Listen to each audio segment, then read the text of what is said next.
So tonight, obviously, we've been put again on high alert due to the incidents that have been happening in Lebanon as well. That means that we will have volunteers ready to be on ambulances, intensive care units, in the dispatch rooms. We ask the people who are here in the state of Israel, even if they are visiting, even if they don't live here, if they're able to help and come and donate blood at Magen David Adom sites. Again, if you they can just have a quick look on any search engine and look up Magen David Adom blood donations, and they'll be able to find anywhere, many places across Israel where they're able to help and do that.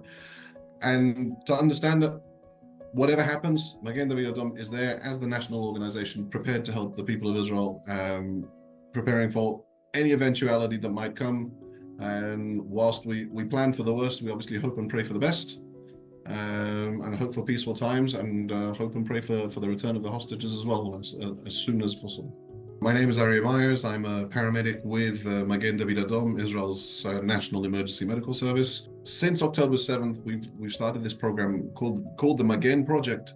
Magen literally meaning defense or protection.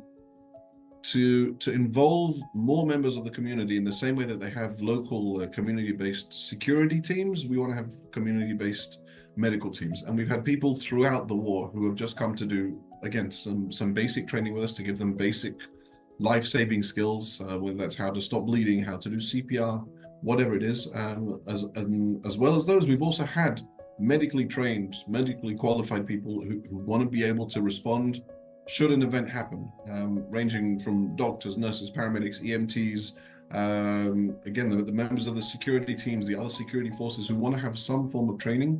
So should something happen close by, that they'll be able to respond. And they respond with equipment that we provide for them, with training that we've trained them, with vehicles that we've provided as well, whether those are ambulances, rapid response vehicles, all sorts of different vehicles that allow them to reach the scene as quickly as possible, start treating the casualties even before the ambulances themselves have arrived, and the ambulance teams.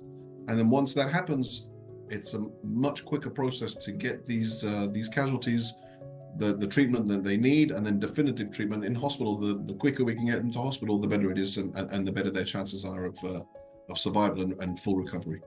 The biggest shift to our thinking actually happened on October 7th and the days that followed immediately thereafter, where with trauma patients, our aim is to get them to hospital as quickly as we possibly can.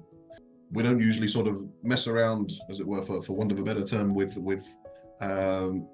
extensive treatments on scene. A trauma patient needs to be in hospital, needs to be in an operating room as quickly as we possibly can. On October 7th, October 8th, that was almost impossible in certain areas. So our paramedics and our EMTs went well above and beyond to treat these people in the best ways they could. Our scope of practice was really stretched very much to the limit. The dispatch staff, again, we're dealing with calls that were almost impossible to comprehend. And it's given us an insight into something that we weren't expecting. The fact that we treated and evacuated 1,000 casualties in 24 hours in the country the size of Israel was a remarkable thing to be able to do. Again, it's thanks to the fact that we brought in the volunteers. We doubled and tripled and even more the numbers of people on shifts in the ambulances, in dispatch, in the blood services. And the biggest shift, I think, is just having in mind the fact that whilst this was all in theory to a certain point, we've now seen what it's like in reality, in practice, and we know that our staff and our volunteers are really very dedicated to their jobs. It's something that's impossible to imagine anywhere else. The fact that they know that they are heading into danger, they know that again in the event in Magen Shams with the 12 children. Whilst they were there treating the casualties, there were red alerts. There was rocket fire to the same area at the same time, and our teams were there dealing with the situation, which was, again, it was a horrendous situation. Some of the staff, one of the members of staff that was there, one of our employees who lives in Magen Shams, found his daughter, and his daughter had been killed on scene.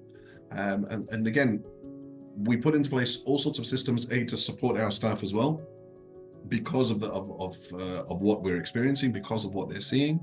And again, having that awareness and having that preparedness, that readiness to deal with whatever might come at us, and taking that risk because we know that that is important and that is what the state of Israel needs and that is what the people in the state of Israel deserve.